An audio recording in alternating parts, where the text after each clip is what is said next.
అంటే ఇంత డెప్త్ ఉంది కదా స్టోరీలో. ట్రైలర్‌లో ఎందుకు చాలా తక్కువే ఇప్పేనట్టున్నారు? తక్కువ చెప్పాము. అంటే స్ట్రగుల్ అయ్యారా కట్ చేయడానికి? ఇది ఏంటి? ఎందుకు ఆ స్ట్రాటజీ ఏంటి?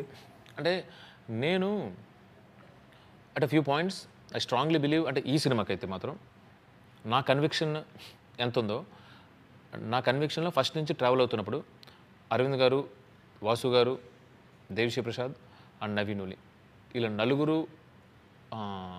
అంటే వాళ్ళ జోన్లోనే కాకుండా ఓవరాల్ స్టోరీలో అంటే అరవింద్ గారు, వాసు గారు స్టిక్ టు ద ప్రొడక్షన్, వాళ్ళు బడ్జెట్ పెడతాం అని కాకుండా కథలో నవీన్ని అనే అతను ఇది మనం ఏం చెప్పబోతున్నాం, ఏం చూస్తారు, ఏమేమి ఉన్నాయని ముందే చెప్పేస్తాయి. ఎందుకంటే నవీన్ ఏమంటాడంటే లవ్ స్టోరీలు ఎంత చెప్పినా చూస్తారు, when it comes to Pakistan episodes few people feel bore. అది ఉంది అని దాన్ని ఒకసారి పరిచయం చేసేస్తే ప్రిపేర్ అయ్యి వస్తాడు. ఇలాంటి క్యాలిక్యులేషన్స్లో ఆలోచించి నవీన్ కానీ మన మ్యూజిక్ డైరెక్టర్ దేవి గారు కానీ అందరూ అనుకుని ఇచ్చిన ఇదండి.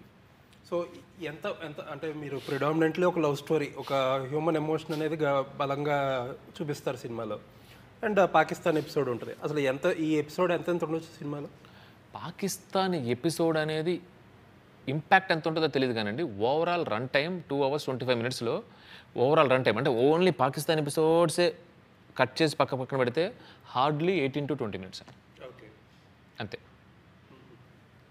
అంతే మ్యాక్సిమం. అంటే ఇంకా రాజు సత్య ప్రేమ గురించి కాకుండా మిగతా ఎమోషన్స్ కాకుండా అంటే వీళ్ళు ఎలా వెళ్ళిపోయారు, వీళ్ళిద్దరి మధ్యలో ఏముంది, వాళ్ళని ఎలా బయట తీసుకొద్దాం అనుకున్నారు, రాజు వాళ్ళని ఎలా కాపాడదాం అనుకుంటున్నారు అనేది పక్కన పెడితే only Pakistan episode hardly 20 minutes అండి. ఓకే. సో నిన్న తండేల్లో చెప్పారు, తండేలు అంటే ఓనర్ కాదు లీడర్ అని చెప్పి, అదే ట్రైలర్లో చెప్పారు. సారీ, అంటే ఇప్పుడు ఇలా బ్యాచ్లుగా వెళ్తే ఆ బ్యాచ్కి లీడరా? అంతేనండి. ఇప్పుడు వీళ్ళు అలా వీరావల్ పోర్ట్లో కొన్ని వందల బోట్స్ ఉంటాయండి. ఒక్కొక్క అంటే దానికి కాంట్రాక్ట్ ఉంటారు. ఒక కాంట్రాక్టర్ దగ్గర ఒక బోట్ తీసుకుంటారు. పడవకి 11 మంది ఉంటారు, లైక్ క్రికెట్ టీం లాగా. సో వల వేసేవాడు ఒకడు, ఇంకొక వల వేసేవాడు ఒకడు, వాళ్ళకి ఏదైనా ప్రాబ్లం వస్తే దాన్ని కుట్టేవాడు ఒకడు, చేపలు బయటకు వచ్చిన తర్వాత చేపలని పీతల్ని దీన్ని సపరేట్ చేసేవాళ్ళు ఒకళ్ళు, ఇంజిన్ చూసుకునేవాళ్ళు ఒకళ్ళు, వంట వండేవాళ్ళు ఒకళ్ళు, అలాగ స్టీమర్ పక్కన వీళ్ళందరికీ ఒక హెడ్ ఉంటాడు. అంటే హీ విల్ గైడ్. నువ్వు ఇక్కడ నుంచో, నువ్వు కవర్ డ్రైవర్ నుంచో, ఇక్కడ నుంచో అని ఎలాగ చెప్తారో సో వన్ ప్లేస్లో వీళ్ళందరినీ గైడ్ చేసేవాళ్ళు ఒకళ్ళు ఉంటారు. And he's the captain. అతను ఏం చెప్తే చేయాలి. అండ్ వాళ్ళకి అంటే వాళ్ళకేంటంటే ఒక పాయింట్ ఇప్పుడైతే కొంచెం టెక్నాలజీ అంతా వచ్చింది, డైనమైట్స్ అని అదని ఇదని ఇటు రూట్స్ అంతా, వాళ్ళకి ఇలా చూస్తూ తూర్పేది దక్షిణేది చెప్పడం కూడా కాదు, వాటర్ని చూస్తూ స్టాగ్నెంట్ వాటర్ని చూస్తూ ఎక్కడ చేపలు ఉన్నాయి 1 kilometer రేడియస్లో అని చెప్పేస్తారు. ఓకే. సో ఇప్పుడైతే తండేల్ అనేది మనుగడలో లేదు, but Thandel is the leader. ఒకవేళ ప్రమాదం వస్తే ముందడుగు అతనిదే అవుద్ది. ఇప్పుడు మీరు టైటానిక్లో చూస్తే అందరూ వెళ్ళిపోయిన తర్వాత కెప్టెన్ వెళ్ళాలి. సో దట్ ఈస్ తండేల్ అండి. Captain of the ship is Thandel. Okay, nice. So Srikakulam బ్యాక్డ్రాప్లో కానీ లేకపోతే ఫిషర్మెన్ కమ్యూనిటీ బ్యాక్డ్రాప్లో కానీ వెరీ ఫ్యూ సినిమాలు వచ్చినాయి మన దగ్గర. వచ్చినాయి కూడా చాలా సర్ఫేస్ లెవెల్లో డీల్ చేస్తాం. అవునండి. ఫర్ ఎగ్జాంపుల్ రీసెంట్గా వచ్చిన వాల్తేరు వేరే గారిలో చిరంజీవి గారు ఒక ఫిషర్మెన్ కింద ఉంటారు. బట్ వెరీ బ్రీఫ్గా అంత టచ్ చేయాల్సిన అవసరం ఉండదు. ఆ స్టోరీ వేరు. సో ఎంత డీప్గా వెళ్ళారు, ఎంత అథెంటిక్గా చూపించారు ఇందులో? అంటే ఇది డీప్గా వెళ్ళడం అంటే కథలోనే ఆ డెప్త్ ఉందండి. ఓకే, కథలోనే డెప్త్ ఉంది. సో వాళ్ళు తినే విధానం, వాళ్ళు కూర్చునే విధానం, వాళ్ళ లాంగ్వేజ్, వాళ్ళ బాడీ లాంగ్వేజ్ కూడా కథలో ఇమిడి ఉండే అంత అథెంటిక్గా డీప్గా వెళ్ళామండి. హోప్స్ అంటే మేమైతే రీసెర్చ్ చేసాం, హార్డ్ వర్క్ చేసాం, but end of the day ఇదంతా కలిసి వాళ్ళని ఎంటర్టైన్ చేయాలి కదండి. సో ఆ ఎంటర్టైన్ చేయడం అనేది ఇంపార్టెంట్ అనమాట. But our hard work is flawless అండి. ఓకే, యాజ్ ఎ టెక్నీషియన్స్ కానీ యాజ్ ఎన్ యాక్టర్స్ కానీ ఫ్లాలెస్.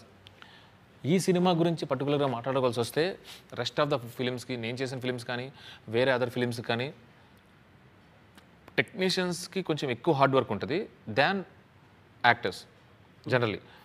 ఎందుకంటే వాళ్ళ స్పెసిఫిక్గా వాళ్ళ క్యారెక్టర్ మీద, స్టోరీ మీద, హీరోయిన్ అయితే దే విల్ బీ అంటే వాళ్ళ ఫోకస్ ఉంటుంది, వాళ్ళు వచ్చి జాగ్రత్తగా చేసుకెళ్ళిపోతారు, ఏమవుతుంది పాట బాగుంది అలా ఉంటారు.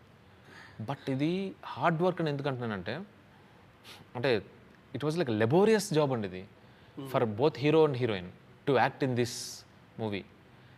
అది ఈ విషయంలో ఏంటంటే నేను వాళ్ళకన్నా ఫిజికల్లీ రిలాక్స్డ్. ఓకే. అంటే డిఫికల్ట్ కండిషన్స్ ఇప్పుడు ఇట్స్ నాట్ అబౌట్ కండిషన్స్ అండి. ఇప్పుడు కార్తికేయ 2 చేసాం అనుకోండి, -26లో చేసాం. Okay. Rann of Kutch salt డెజర్ట్లో చేసాం. అంటే ఒంట్లో సాక్స్కి ప్యాంట్కి ఇంత గ్యాప్ వస్తే ఎవడో వెనకాల నా లైట్ వెలిగించేసాడేమో అన్నంత సుక్కుమందన్నమాట. అలాంటి కండిషన్స్లో చేసినప్పుడు కూడా the kind of scenes we shot there ఎక్కడో అక్కడ నాకు యాక్టర్స్కి కంఫర్ట్ ఉండేది. But here they don't have any option than to struggle. ఎక్కడో కెమెరా పెట్టేవాళ్ళం, ఎక్కడికో వచ్చి వీల్ యాక్ట్ చేయాలి, అండ్ వాళ్ళు ఎండలో నీళ్ళలో తడుస్తూనే ఉండాలండి, విచ్ వాజ్ ఇంపాసిబుల్ టాస్క్ అన్నమాట. నాకు అదే అనిపిస్తుంది అంటే అది చాలా పెద్ద స్టేట్మెంట్ ఇస్తుంది, కానీ వీళ్ళిద్దరూ కాకపోతే ఇంకెవరు చెయ్యరో చేయలేరో తెలియదండి.